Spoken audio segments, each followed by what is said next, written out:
Ini sekarang masalah Rempang ini PB harus mampu itu. Masa wilayah sudah mampu, sekarang PB tidak mampu.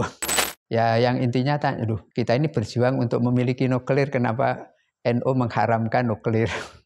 Tapi selama itu di Jepara, saya mengatakan PLTN Jepara itu haram.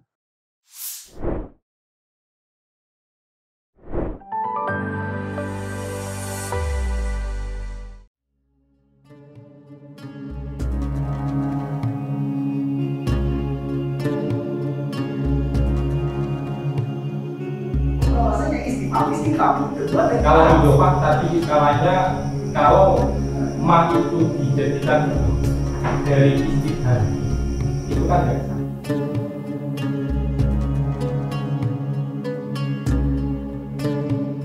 Assalamualaikum warahmatullahi wabarakatuh. Pemirsa N Online yang berbahagia, fikih merupakan salah satu disiplin ilmu dalam Islam yang sangat penting, karena dengan fikih membahas tentang hubungan vertikal maupun horizontal seorang muslim, baik itu berupa muamalah maupun ibadah. Jam'iyah Nahdlatul Ulama sendiri memiliki salah satu metode khusus dalam menanggapi problematika fikih, yaitu dengan metode Bahsul Masail. Kali ini tim N Online secara khusus melakukan liputan dan sowan kepada salah satu kiai yang sangat pakar di dalam ilmu fikih dan juga dunia Bahsul Masail. Beliau adalah Kiai Haji Anik Muhammadun, pengasuh Pondok Pesantren Mambaul Ulum, Pakis, Tayu, Pati, Jawa Tengah. Bagaimana pandangan beliau mengenai fikih dan juga Bahsul Masail? Mari ikuti kami terus dalam sesi sowan kali ini.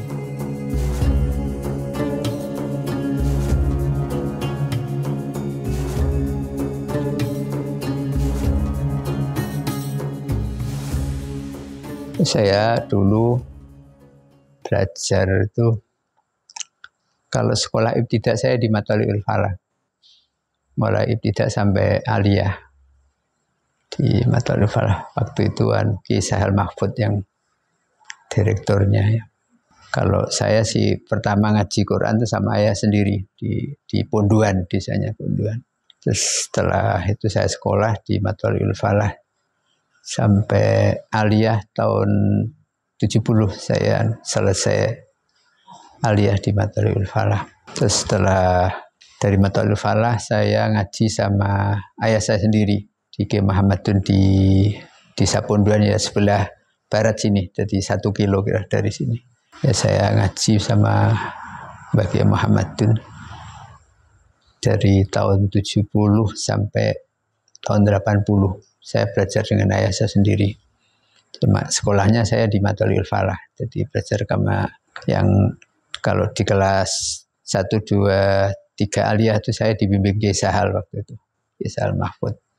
Samping sekolahan juga kita ngaji di dalam. Setelah selesai Matoli'ul Falah saya ngaji sama ayah saya sendiri. Jadi saya tidak pernah mondok di mana-mana ya, cuman di Kajen itu sama di Matoli'ul Falah. Setelah itu saya cuman ngaji sama ayah.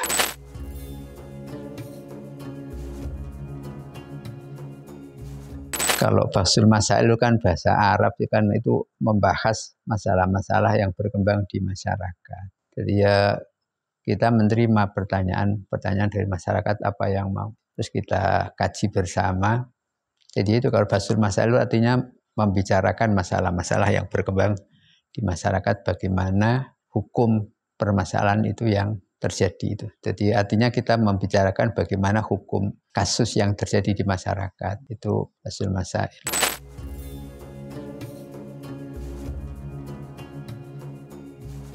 Waktu itu saya masih muda, jadi saya tuh dulu kan Khatib Suriah di Kecamatan Tayu.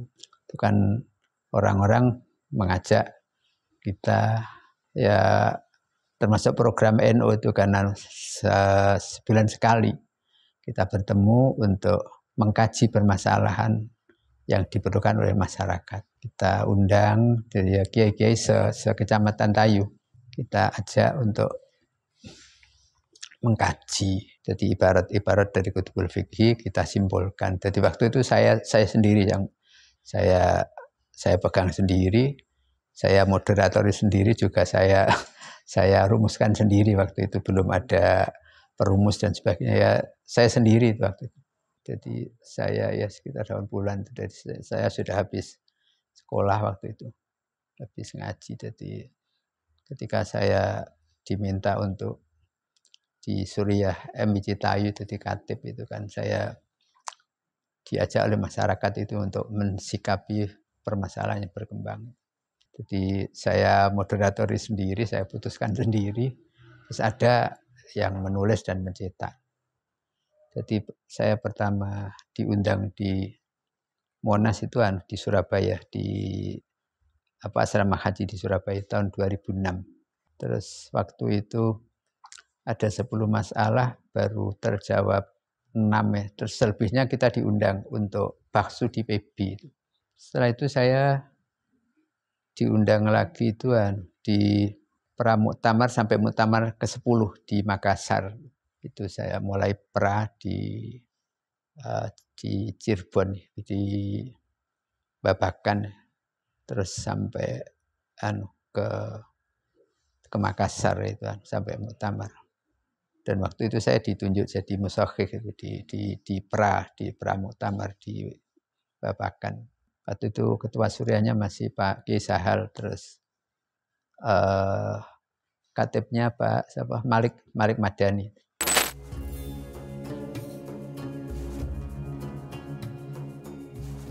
Saya pernah itu Basul Masail, tapi itu bukan di Monas itu. Jadi di wilayah. Jadi dulu itu pernah ada proyek PLTN di Jepara, di Sambalong. Itu kan banyak penolakan masyarakat, termasuk dari DPR Jepara pun menolak. Terus waktu itu dari Menrestek mengajak NU cabang Jepara untuk sosialisasi. Tapi dari NU itu tidak bisa menerima sebelum kita tahu bagaimana status hukum PLTN. Sekalipun akhirnya dari NU minta untuk diadakan bahsul masail, khusus membicarakan bagaimana status hukum PLTN di Jepara. Akhirnya waktu itu dikabulkan oleh Menrestek, dan waktu itu dikasih biaya 150 juta. Terus dari cabang Jepara kerjasama dengan NU wilayah. Terus jadi pelaksanaan itu NU wilayah bersama cabang Jepara, jadi diundang cabang-cabang se-Jawa Tengah. Waktu itu jadi siang harinya itu ada pemaparan, jadi apa itu PLTN. Dan di situ ada 5 narasumber dari Menrestek yang pro PLTN. Terus ada 5 narasumber yang kontra. Itu dari LSM, termasuk waktu itu Gus Dur yang rawuh. Jadi esok hari sampai siang hari, jadi bagaimana pemaparan yang pro dan bagaimana yang kontra. Jadi apa itu PLTN? Saya tahu nuklir ya itu waktu itu. Jadi saya pengalaman. Terus yang intinya itu jadi di antara pro dan kontra itu ada kesepakatan bahwa ketika PLTN Jepara itu beroperasi, itu nanti akan ada limbah nuklir yang namanya limbah pekat istilahnya waktu itu, yang namanya uranium. Dan uranium inilah yang berbahaya. Jadi uranium itu kan itu sampah itu. Jadi limbah itu namanya uranium, dan itu akan mengeluarkan radiasi selama 25.000 tahun.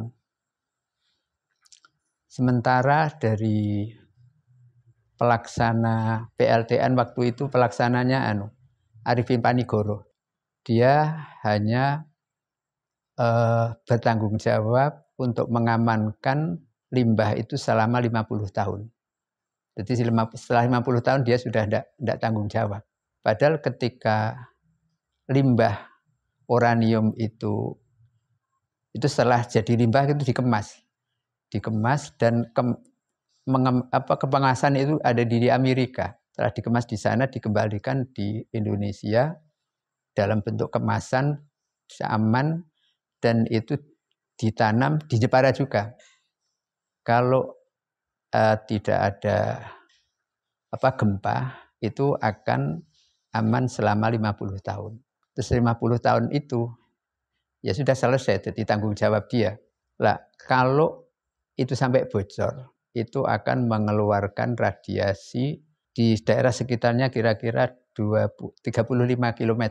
Dan radiasi itu akan menjadikan udara sekitar yaitu 35 menjadi 500 derajat Celcius. Itu bahayanya di situ. Itu sing akhirnya terus ketika itu beroperasi PLTN itu hanya bisa menyumbang kebutuhan listrik Jawa Bali hanya sekitar 2-4%. Jadi artinya kecil. Itu pemaparan siang hari, terus malam harinya kita kaji bersama. Waktu itu saya yang jadi musakhikh itu. Jadi waktu itu saya yang jadi musakhikh, dari beberapa jawaban itu saya simpulkan bahwa karena mengingat mafsadah yang begitu besar. Karena kan itu sepakat, jadi secara teknis itu, baik yang pro atau kontra, itu ketika PLTN sudah beroperasi akan mengeluarkan limbah namanya uranium yang ketika bocor itu akan mengeluarkan radiasi dan menjadikan sekitarnya itu 35 itu menjadi udara panasnya 500 derajat Celcius. Padahal air mendidih itu 100. Terus air laut yang digunakan sirkulasi untuk pendingin itu akan menjadikan air laut itu menjadi 6 derajat Celcius. Padahal biota laut itu mampu bertahan hidup minimal air laut 2 derajat Celcius. Jadi kira-kira kalau itu beroperasi, ikan yang ada di Laut Jepara itu akan mati dan itu akan merugikan nelayan. Terus dari dasar itu malam harinya ada beberapa pendapat, saya simpulkan yang intinya bahwa PLTN Jepara itu haram. Karena itu, jadi darul mafasid muqaddamun ala jalbil masalah. Itu mafasidnya kan lebih besar. Jadi begitu besar, padahal sumbangan listrik untuk Jawa Bali itu hanya sekitar 2-4%. Kan kecil itu ya. Terus dari itu saya putuskan bahwa PLTN Jepara itu haram. Waktu itu moderatornya Pak Najib Hasan Kudus yang dulu pernah di LBM PB. Terus berarti keputusan ditawarkan kepada musawirin itu semua tidak ada yang menolak. Akhirnya oleh Pak Najib didok putus itu waktu itu. Terus waktu itu masih ada dari utusan dari Menristek yang ikut menunggu sampai selesai. Barang kita putuskan haram, semua menerima. Terus dari Menristek yang mewakili di situ, terus bagaimana ini kalau sudah haram? Ya saya katakan kalau sudah haram ya harus selesai itu. Kita masih boleh tidak melakukan riset di sana. Ya riset mau untuk apa? Kalau sudah haram ya kita harus selesai. Itu terus selesai waktu itu. Jadi waktu ditolak itu kan masih, yaitu kita masih mau minta ini NU untuk diajak sosialisasi. NU tidak mau sebelum kita tahu. Setelah itu ramai, jadi waktu itu keputusan, dan keputusan itu kan sempat dimuat di media.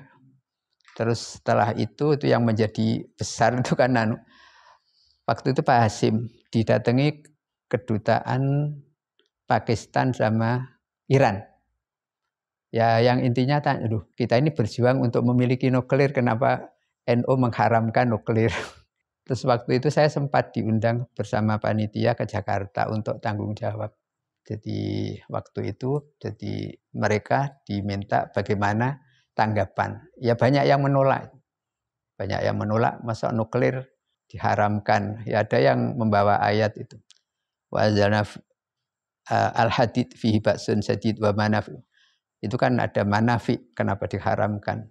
Setelah semua mendatang. Terus akhirnya waktu itu saya yang jadi saya harus menjawab semua itu. Jadi saya uraikan sejak awal, jadi dari pemaparan ahli nuklir ya, baik yang kontra atau yang pro, bahwa PLTN itu akan punya pengaruh negatif yang sangat berbahaya, yaitu itu saya sampaikan. Maka dari sini. Jadi sementara kemanfaatan itu tidak imbang dengan mafsadah yang begitu besar. Jadi maka keputusan saya adalah PLTN Jepara itu haram. Jadi karena PLTN Jepara itu didirikan di tengah-tengah pemukiman masyarakat. Lain halnya kalau misalnya PLTN itu ditempatkan di pulau yang terpencil, yang sekitarnya tidak ada penghuni. Kan Bocoro kan tidak ada masalah. Di Jepara itu di Balong. Balong itu penuh dengan, dan kanan kirinya itu orang NU. Orang NU. Jadi waktu itu sempat orang NU Jepara itu demo ke PB waktu itu. Minta PB bisa menyelamatkan NU di Sambalong dari bahaya nuklir. Dan ketepaan waktu itu saya diundang di Jakarta. Kita sampaikan seperti itu, dan sampai saya katakan kalau misalnya dari Menristek punya anggapan bahwa PLTN itu ramah lingkungan, silahkan bawa aja ke Jakarta, ditaruh di Ancol untuk kebanggaan Indonesia. Dan saya siap untuk merubah keputusan saya dari haram menjadi halal. Karena saya tidak akan kena dampak kalau bocor misalnya kan Jakarta dengan sini kan jauh. Tapi selama itu di Jepara, saya mengatakan PLTN Jepara itu haram. Karena dibuat di tengah-tengah masyarakat, dan PLTN itu tidak ramah lingkungan. Dan yaitu saya sangat terkesan sampai sekarang. Jadi itu menjadi masalah besar. Waktu itu saya dipanggil 2 kali itu. Jadi untuk bertanggung jawab keputusan itu. Akhirnya Pak Hasim juga mengiyakan, ya kalau misalnya PLTN itu haram, haramnya aridi bukan asri. Kalau saya tidak mengharamkan nuklir, Bapak harus memahami antara nuklir dan PLTN. Kalau nuklir itu kan memang itu kan tambang yang dibuat oleh Tuhan, kita tidak mengatakan haram. Sebab nuklir itu ketika masih ada di tambang tidak bereaksi apa-apa. Nuklir itu akan menimbulkan radiasi ketika digunakan untuk pemanas ini PLTN. Nah itu limbahnya itu yang menjadi uranium itu yang berbahaya. Tapi selama ada itu saya tanyakan waktu pemaparan itu, saya tanyakan apakah nuklir itu ketika masih ditambang itu kan bahan tambang berbahaya? Oh enggak apa-apa. Itu akan berbahaya ketika dia digunakan untuk pemanas PLTN. Itu limbahnya berbahaya. Jadi saya tidak mengatakan haram nuklir, tapi PLTN Jepara itu haram. Bapak harus membedakan antara PLTN dan nuklir. Itu akhirnya Pak Hasim juga mengiyakan. Terus iya saya setuju, dan saya nanti akan menghubungi Pak Arifin Panigoro sebagai pelaksana untuk menarik, dan juga saya akan menghadap Presiden waktu itu Pak SBY. Akhirnya selesai itu sampai sekarang, Mbak. Dan itu benar-benar NU punya kekuatan untuk menghentikan proyek nasional. Maka kemarin ketika jadi rame-rame di Rempang itu, masa PB tidak bisa menghentikan Rempang? Saya dulu ketika masih di Jawa Tengah, saya bisa menghentikan proyek nasional PLTN Jepara itu berhenti karena baksu NU. Ini sekarang masalah Rempang ini PB harus mampu itu. Masa wilayah sudah mampu, sekarang PB tidak mampu.